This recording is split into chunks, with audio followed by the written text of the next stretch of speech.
Good morning, everybody. Thank you, Dr. Carton-Seba and the Vasculitis Foundation for asking me to speak today, and thank you all for showing up, and I hope this is going to be a good conference for everyone, and hopefully this presentation will also be entertaining and good for you guys too.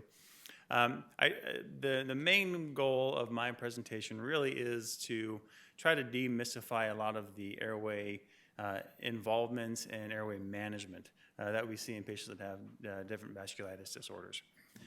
So I'm going to kind of go through just a little bit of an overview of what that looks like and then take you through kind of a journey of what we do for the management of different airway disorders. Conflicts of interest, I don't have anything to state or anything interesting, unfortunately. And this is really kind of what the talk's going to look like today. So first start off with the anatomy review. Try to understand why the airway is involved, or at least what we know about the airway involvement with vasculitis. Again, take you on a journey of what the office visit would look like, what we do in terms of management, and then briefly talk about just some of the new frontiers that we're really trying to do.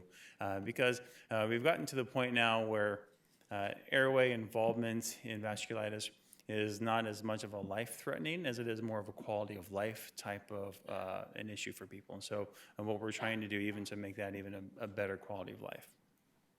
So starting off with the anatomy portion. Just a reminder, so trachea, we have up here at the very top, if I can figure out how to use this, here we go, does that work? Yeah. This is the larynx, so this is your voice box. This is the area you feel here at the very top where the Adam's apple is. Then right below that, you have the piece of cartilage here called the cricoid cartilage. And that's the very bottom of the voice box, the very top of the trachea, and it's that transition zone between the trachea and the voice box. And then you see for the trachea, you have different rings that come down, and that allows flexibility, so somewhat like a hose. So as we move our head and we move around, the trachea will move with us. If you were to open up the front of it, you can see that the lining of the trachea basically has a cartilage that comes around the outside, and then a really thin lining basically of skin. It's a specialized skin that has little cilia that help move the mucus up out of the lungs. And the trachea is not a complete circle. It's a C-shaped structure. So the cartilage is C-shaped like this, and the back wall is membranous or soft, and it's actually the front wall of the esophagus. And that's there so when we swallow food, we're not having to battle with trying to breathe or trying to get the food down because of the circle that's there. So you have this nice soft backing in the area here. Interesting with vasculitis disorders, and again, we don't really know why this happens. It really involves certain portions of the airway. So the area, what we call the subglottis, which is where that cricoid cartilage is, that last complete circular ring of the voice box, and usually the upper 2 to 3 rings of the trachea is where the vast majority of the upper airway involvement. And then you do have involvement of the lower parts of the airway for some people, but it's much less common than you see with the subglottic region. But this area in between, for the most part, is pretty spared. Again, we're not real sure why that is. So why is the airway involved? I kind of leading to the fact that in terms of airway involvement, we don't really know that much about what's going on there.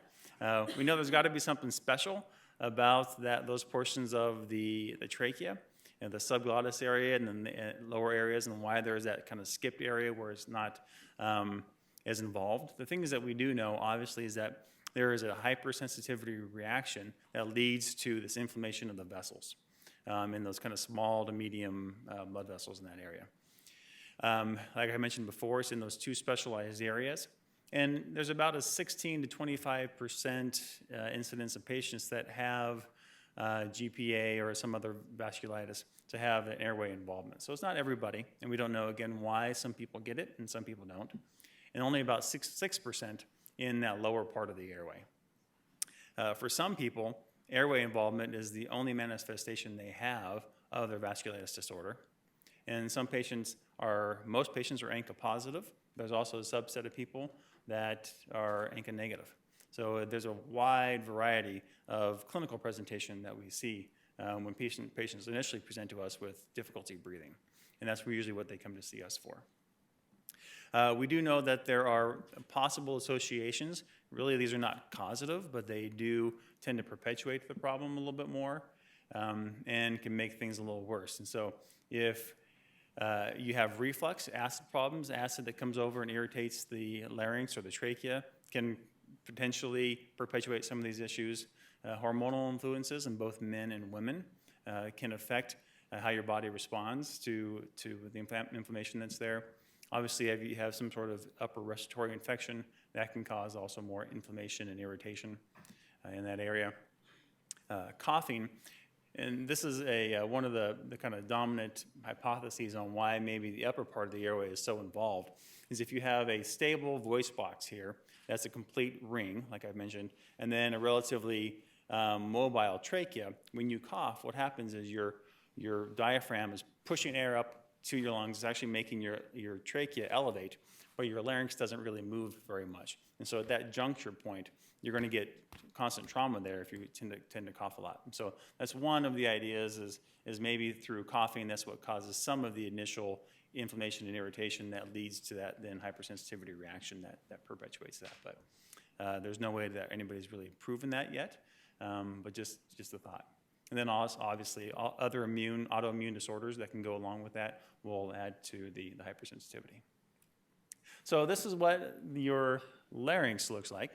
And so I am a surgeon. I do have some surgical pictures. I promise they're not terrible. They're not gross or anything, but at least to me. You guys would be the judge of that. But here's what a normal airway should look like at the level of the subglottis when we're looking down. So here you can see this is the right vocal fold here. This is the left vocal fold. And when you're breathing, they're open so air can get down into your lungs through the trachea. These little balls back here are called the arytenoid joints, and they're what actually move the vocal folds open. And you can see as you look through here, here's the trachea, or sorry, the larynx. Here's that cricoid cartilage. So this is that last complete ring that I had just mentioned. And it's a much thicker piece of cartilage than, again, a completely ring. When you get down to the trachea, you can see the individual rings here that are much smaller and much softer. And so you should be able to see all the way down through the trachea and make sure that there aren't any scar tissue or any obstruction in the area. When somebody has what we call stenosis, subglottic stenosis, it basically means scarring of that area, and this is what we end up seeing. So this is a particularly bad example, but not, believe it or not, all that uncommon. So this is about the size of a coffee stirrer. You know, those little straws, so very, very small airway. Typically from about here to here is about 2 centimeters, maybe about that far. And from here, maybe 1.5 centimeters to almost 2. So it's a pretty small area. If you take that in conjunction here, this is just a couple millimeters, if that. So you can get a very, very narrow airway. And the interesting thing with this is that it doesn't happen quickly. It's a very slow process. And so people are really adept at adapting to the loss of the airway. So you change your activity level to some degree. You start making noises when you breathe, but your lungs are really good at increasing how much oxygen they're getting out of the blood to account for the decrease in the amount of air that they're getting. And so the physiology behind it is quite amazing.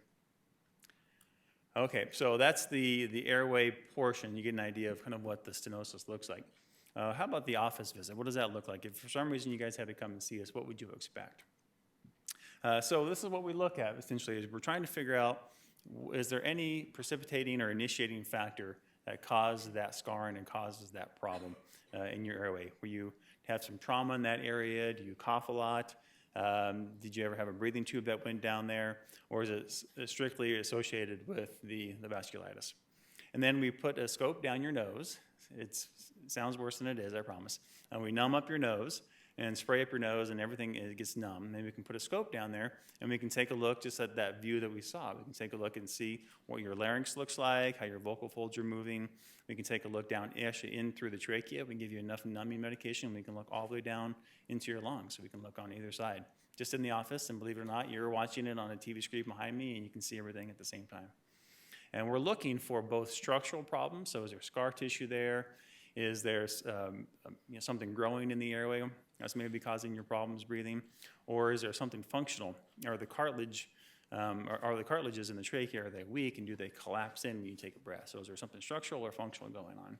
And then we want to try to biopsy, obviously, anything we find to see what's going on. In people with vasculitis, we can biopsy that tissue, and the pathologist can show us that inflammation that you would see in that disorder. I typically get a full CT scan to look at the neck and chest and make sure we're seeing everything, and then also have a visit with pulmonology to look at lung function, make sure the lower airway and all those things are taken care of. So that's pretty much the standard approach if you were to come see us to evaluate for this. So this is what this looks like. And you can tell, so pay attention, no one's coughing, no one's gagging, there are no issues. So this patient has had a previous surgery where they opened up the side of their vocal fold because of his breathing problems. And you can see here, this is what we're looking for. So here is someone's trachea, and you can see there really isn't much of a hole there. But we can go all the way through, we can take a look around. That whole area is numb. And he has a lot of collapse of the cartilage that comes in through this area, and we can eventually, it's a kind of a small, flexible tube that we can get around and look around. He might have something. You hear him talking in the background. But you can eventually get down there, and now you can see where the trachea branches into the two main portions of the lungs there. So that's what that process looks like, and you can see that patient's talking, they're watching it behind us, they're breathing just fine, but we can get a lot of information through that exam.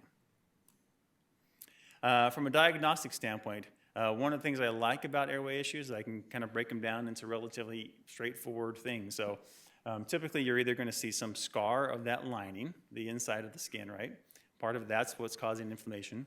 There's going to be cartilage collapse, like the image I just showed you, the video I just showed you, or a combination of the two. And those are really the three things that we're looking for and trying to figure out what's going on, because it affects what we do to fix the airway. So this is what it looks like when you have scarring down there. You can see here is where that normal airway should be, and all this white stuff is just scar tissue that's filled in that space in between. And so instead of breathing through all of this, you're breathing through a small little hole here. And then like I showed you before, this is what cartilage collapse looks like. So you can see there isn't any scar tissue there. Nothing's inflamed, nothing's irritated. It's just that the cartilage is fallen in from the side. And so here's a picture, so the first kind of gross picture of that area that's removed. And you can see here's the normal tissue here on the outside, and the collapse of the cartilage here on the inside there. And then this is the worst of them all, I promise you, but I wanted to just to show a point is, here you can see now looking from the outside is the trachea should be all the way down through here, but you can see how severe that cartilage is. And if that structural support isn't there, obviously one, it's going to be harder to breathe, but there's nothing to stent the airway open when you take a breath. So every time you breathe in, that's going to collapse in and actually make the breathing worse. So those are really the three things that we're looking for. All right, so getting on to management. What are we trying to do when we to fix these different lesions? So there's a variety of different things, and this is actually in one of our textbooks in ENT, and it just goes to show you that we don't know a whole lot about this, and we don't have a lot of great techniques. We're getting much better, though, over time. This is a variety of the techniques for a specific problem. It tests to the difficulty of obtaining consistent long-term results with any one specific repair, and to the complexity of laryngotracheal stenosis. Meaning there's a lot of different things that you can do because one, each individual is individual. It's not a cookie cutter type of problem for people. And there's not one specific technique that works well for everybody. So it really is kind of a trial and error for each individual's journey that goes through that. So first thing is sometimes you come to see us and we say, all right, we see that there's a bit of a stenosis there, but here are the management options. These are things we could do, or we can sit and watch it for now. And if it's not terribly bad, again, this is a quality of life issue for people. And if your quality of life is where you want it to be, then we can monitor it pretty quickly and make sure things don't get worse. And if they do, then manage it there. So observation and just kind of watching and making sure that things don't progress is a viable treatment for people. A lot of times we can do medical management. So you heard a great talk on the medical management and different things you can do for vasculitis. Airway involvement in vasculitis is very much associated with the underlying disease. And so many times when we see increase of scar tissue, it's because really the underlying disorder is the problem. And so many times just fixing that and having that recurrence treated will fix the airway problem. So we try not to jump into any kind of procedure, any kind of surgery before we know what's going on systemically. And so we can do oral medications or different things. And Sometimes, though, however, the scar and that scarring process takes on a life of its own and acts independently of the underlying vasculitis. So that's kind of our job with you, is to help figure out, is this completely associated with the disorder, or has it now taken on a life of its own? Office steroid injections is kind of a small little line here, but it really has revolutionized what we can do for people. Using those same scopes, getting the same numbness, we can actually go in and inject just steroids very locally, so you're not getting the systemic absorption, you're not getting all the side effects with the steroids, but it has a dramatic effect on the scar tissue and the amount of inflammation that's in that scar tissue. I'll show you a picture of that. Tracheostomy is what we're always trying to avoid, but for some people, it really is the best option. But we're very good at not putting trach tubes in if we can all avoid it, and usually getting trach tubes out for people. Then some sort of endoscopic treatment. If it is severe enough, we need to go to the operating room. Typically, it's done in through the mouth, no incisions on the neck. Everything's done just inside of the trachea with a different combination of techniques. And then lastly, if we need to, we can actually go in and remove parts of the trachea, either just sections of it or the complete trachea, and resect it so that those disease segments are gone. And the reason why that's so beneficial is, again, if that area of the trachea, that the upper subglottis, for whatever reason, that's the reason that's involved, you can remove that, and the remainder of that normal trachea that doesn't get involved really doesn't have a recurrence to it. So that is one of the few things that tends to be curative for airway disorders. These other things tend to mitigate the damage. So our basic guidelines, again, so if it's just a mucosal scar, so there's some sort of thickening or inflammation there, it usually responds just dilating it or medications. And it really just depends on quality of life issues. If it's a cartilage collapse, and this is where a lot of people that come and see me have been frustrated with their airway management, is someone else hasn't necessarily recognized that the problem isn't with the scar tissue, it's with that cartilage being weak. And so if you go in and try to dilate that or push that open like you would with scar, it's always going to come right back down again. And so you have to be able to recognize that difference. If people have both, then typically we'll try dilation first to see how beneficial or how much removing the scar portion will be. That may be enough, again, for that person's quality of life. So steroid injection, I mentioned this, the benefit to this. It's still relatively early on, but I've had some patients that used to have to go to the operating room every 3 to 4 months to get scar removed and to get things open, a huge quality of life problem. And now with them coming in every 2 to 3 months in the office, undergoing that procedure that takes about 5 to 10 minutes, they haven't had to go to the operating room for 2.5 years. So a big difference in quality of life for that. So it is a big, important part. Just a couple of studies that have shown the benefits of steroid injections. So again, procedure completion. So most people that went through it completed it just fine without any problems. They said their pain was essentially, kind of a 1 to 2 on a scale of 10. No immediate complications, in my experience, no long-term complications. If something's going to happen, it's going to happen at that time. I haven't had any problems with any of my patients. And the average decrease, so not only does it help prevent the scar from forming, but it actually will shrink the scar tissue up, especially if it's associated with an inflammatory problem. Because a lot of that swelling isn't necessarily scar that's formed yet, it's the process, it's the inflammation that's there. And the steroids are really good at decreasing that. So you can see there was for the first set of injections, or the first injection, you see about a 10% drop. And then for the second set, you'll see a further kind of 25% drop, or a pretty significant drop that comes along with that. And then in this experience here, 14, like the one I told you about, 14 of their 17 patients who used to have to go to the operating room did not have to go back to the operating room in that study time frame, which I think was 2 years. So that was about 30 patients. So again, it's something that's very promising, and for patients with severe airway problems, this is just completely revolutionizing their quality of life. And this is what that looks like. I won't play the whole thing for you, but you get an idea here, again, of those vocal folds. You can see the scar here. You don't see that normal cricoid cartilage that's there. You don't see the individual rings. And this is just through a scope. It has a little channel on the side, and we can put a needle that has that white stuff. Is Kenalog, it's a steroid. And we can but you can see, again, the patient's not coughing, they're not gagging, they're just sitting there watching this. And you can see it'll travel between the cartilage and that lining, and that pink lining will blanch white, and that's when you know that you're getting a good injection there. Here you can see it come up through here. You'll see it blanch with the steroids that go through. comes through there. And there are different ways of doing that. We can do it through a needle here. We can do it through your nose. You know, if you don't tolerate one way or the other, usually we can get this done for you in the office. But like I said, you can clearly see that you're injecting in the right area, and patients tolerate it beautifully. If you do have to bring the patient to the operating room, it usually involves going through and somehow cutting that scar tissue, because what you're going to want to do is you want to remove some of the scar tissue, but you want to try to push it out and shrink it down, essentially is what you're doing with the dilations. And you want to be in control of where that scar tissue is opening up to remove. So it's usually done with a laser, with some sort of endoscopic knife or something like that to make very controlled cuts. And you can then accompany it with different medications, like steroids, or something called mitomycin C, which has been used for a long time. Mitomycin C it's somewhat controversial because nobody's ever been able to prove that it helps or that it doesn't help. Some studies show that it helps, and some studies show that it doesn't help. But all the studies show that it doesn't hurt. So usually what we'll do sometimes is try to see, is it going to make a difference for this individual? If not, then we stop using it. I prefer to use balloons, and so we have balloons that come at various sizes, and we can match those sizes of how much it dilates the airway on your specific airway size. And to me, again, there are big advantages of that.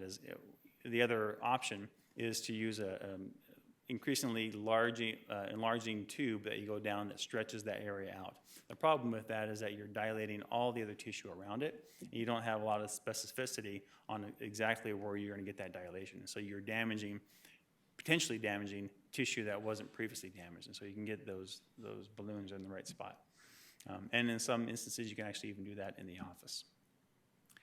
So here's what that process looks like. So here is everything's backwards now, so the vocal folds are pointing up this way, so the person's face is this way. You can see the scar tissue here. Here's that same big, thick inflammation I showed you earlier on. And then this is just using a laser, and you can see we're not removing all of the scar tissue there, because if we removed all the scar tissue, you now have a circumferential raw surface area, and that scar is going to want to reform again. So you want to be able to have areas that are raw in between, and then mucosalized tissue to help try to prevent that scar from forming. So we remove some of this tissue, send it for biopsy. Here's a balloon going in. That balloon is then going to enlarge in size and really stretch that area out. And this is kind of what it looks like once all is said and done. You can see the raw surface areas here in between, and then that tissue that's lined nicely, and then the difference. It's night and day. You go in, you can't breathe very well, and you leave, and you can breathe great. It took the procedure itself takes 15 minutes. The whole experience in the operating room is about an hour. It's not very long. And that airway improvement will last variably for people. Usually on average is about a year and a half. But again, for vasculitis, it really depends on the underlying disorder, on how quick that comes back. I'm going to skip through this one here. Framework for reconstruction. So I mentioned now if the endoscopic part of things don't work very well, then we're forced to make a small incision, usually just big enough to get over the size of the trachea, and remove some of that damaged tissue that's there, especially if there's cartilage involvement. And typically the cartilage involvement is because the inflammation has gotten so bad in those vessels, the cartilage has died off, and so then it's just a soft, basically, piece of tissue that doesn't have any rigidity to it. So you have to actually go in and remove that. And so you can remove a portion of it or the entire thing. So a reconstruction where you're taking out a small segmental defect is a good option for most people. You have to watch out for people that have bad lungs or diabetes or previously aspirated with any sort of open reconstruction. It's because you're not going to heal quite as well, and you're at risk for getting a pneumonia afterwards. This is what this looks like. So here's somebody you can see with a complete stenosis. There's no, he had a trach and couldn't talk. He's in his 30s, has 3 kids, couldn't talk to his kids, couldn't talk to his wife, because you can't get any air up to your vocal folds, and obviously had to have a permanent trach. And so what we do is we just go in and remove that upper portion, and we can leave the back portion in place. And so you don't have, again, a circumferential raw surface area for scar to reform. In his situation, we took a bit of his cartilage here from his ear. You wouldn't even know it's gone. And we can reform the front wall of the trachea using that cartilage. Here it is in place. You can't see it, but you have a stent on the inside. And this is what it looks like now afterwards. I'll get to about here or so. So going through, and this is just in the office again, taking a look. And I can see all the way down basically to his trachea. Here's that same stent I showed you. Everything's turned the opposite way now. But you can see here's the right main stem going to the right lung, left main stem going to the left lung. And when that stent came out, everything stays open and heals open. So made it obviously a huge impact for him. And then lastly, in terms of open reconstruction, is removing the entire trachea. This is, I always just say, it's kind of like plumbing. You have a bad part of the tube, you remove that part of it, and you put the two good ends together, and that's what this is showing. So the middle segment has been removed, and then we can stitch that closed and allow it to heal. This used to be, as we've evolved, we've gotten much more streamlined, and it's not as long of a recovery and as, I want to say, scary as a surgery as it used to be. It used to be you would have the surgery, you still have a trach afterwards, your chin would be stitched down to your chest like this to make sure things don't move, and we found that a lot of that stuff is not needed anymore. So when we do these surgeries, for the vast majority of people, the trach tube is gone. You wake up and you're eating and drinking the very next day. There's no stitch here in your chin to keep your head down, and you're in the hospital for about 5 days to make sure things heal. And this is, like I said, typically the one curative surgery you can do for airway diseases, or the open surgeries, is removing the diseased tissue, because it is, again, a autoimmune response specifically to that area. So remove the area and that autoimmune response is gone. Then I just want to close really quickly, so I know we have one short talk after me, and then I'm holding you guys from lunch, so I don't want to go too long here. But just the new frontier side of things. So and I was just mentioned, I'm the Associate Director for the Center for Regenerative Medicine at Mayo. And just want to briefly talk about what regenerative medicine is and how we're applying that to airway disorders. So regenerative medicine is somewhat like looking for the fountain of youth to some degree, right? So we're trying to take cells that are have the capability of turning into any type of cell. They're called stem cells, and your entire body has stem cells. We use stem cells from fat, so we go in like the plastic surgeons do in liposuction, and we can take the stem cells from that and then drive those stem cells to really whatever lineage we want them to become. And what that process looks like is you have a background structural support that gives a three-dimensional structure. So if it's a trachea, you want that C shape. If it's a larynx, you want it to be the shape of the larynx. If it's an ear, it has to look like an ear. So it gives both the growth structure and then also that very small three-dimensional structure for the cells to be able to live. The cells that we mentioned go to whatever cell line you want them to be, and then the growth factors that help those cells to go down that road. And those are really the three main criteria. We have the ability now to use 3D printers, or what we call 3D bioplotters, that you can print a combination of the scaffolding. So as you're creating this new trachea, you can create the three-dimensional structure of that trachea. You can print the cells within the structure as it's printing. You can print the growth factors in there. So you can have this complete construct that's ready to go. We have the capability of doing it in a clean room.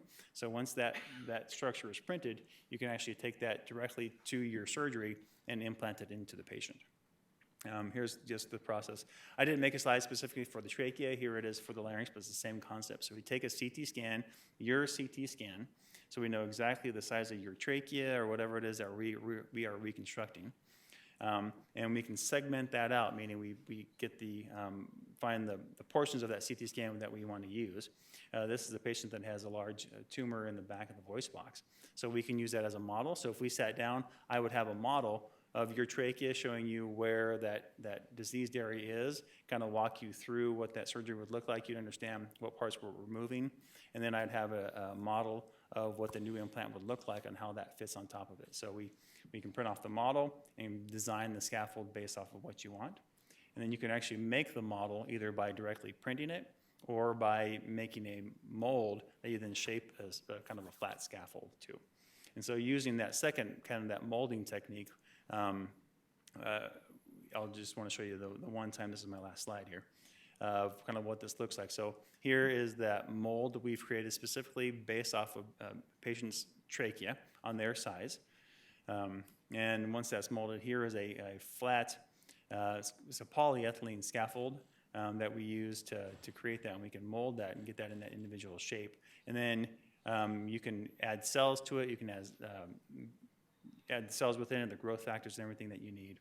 And then here's last gross picture. Here is the front part of the trachea removed with the back part intact. Here's the cricoid cartilage here. So this whole top part of the airway had to be replaced. And you can just implant that scaffold in line. And we've done 3 of these so far with this method, and they epithelialize nicely, and it holds it, gives that rigid structure. And so we can eventually get the trach tubes out for people and have a new way of not having to get cartilage. This is a much easier way for, again, a patient-specific concept. So we can do that with scar. We don't have to remove the cartilage. We can do the same thing with removing scar and just replacing the epithelium. So there are a huge number of advantages that regenerative medicine is allowing us to do for these types of reconstructions for people. Thank you guys for not falling asleep. Happy to answer any questions. Thank you.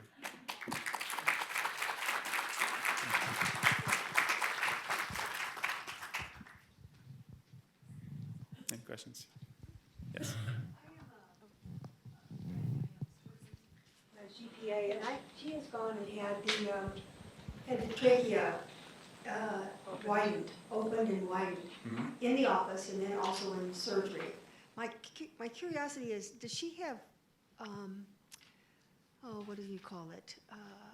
Does she come back the next time and still have the Scar? Or? the scarring afterwards, and does that have to take place to take it off and then start all over again? It is, yeah. So those dilation procedures where I showed the pictures of the balloon or you're making the cuts, that is not removing the disease. It's just opening up the scar, which is the reason why it keeps coming back, yeah. The only way to completely fix that is to resect that area. Yeah, unfortunately. Good question, though. Yes? And the balloon they did last time. The balloon they did last time. And what I'm curious about is, would you go back in again with another balloon, or would you just do like those steroid injections? Yeah. And for your sinuses you're referring to? So you've had the balloon dilation for the sinuses. That is one of those individual things. Remember, I kind of mentioned it's hard to do a cookie cutter approach.